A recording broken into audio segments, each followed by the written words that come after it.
O sadəcə idman zalına gəlib, idman məşqləri etməyib, sadəcə içəri girib, oturacaqda oturub və bir dəfəlik ürəyi tutub, keçinib.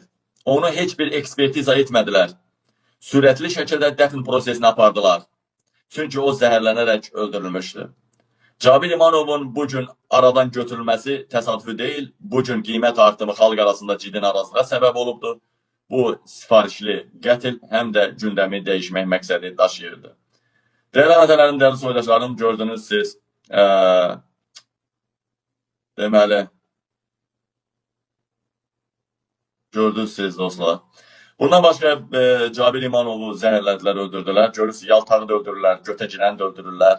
Cabir İmanov bu dünyada da, o biri dünyada da cəzasını çəkməli idi. Cabir İmanov xalqa əl qaldıran şərəfsiz alçaq idi. Xalqa əl qaldıran, xalqına əl qaldıran, hələ-hələ demokratiya istəyən xalqa, hələ-hələ azad yaşamaq istəyən, hələ-hələ çörəyi olmayan, yeməyi olmayan xalqa əl qaldırmaq ancaq anası, arvadı, qızı, qəhbəlikdən başqa bir şey deyil.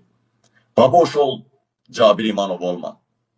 Cabir İmanovu Allah rəhmət eləsin yazanlar.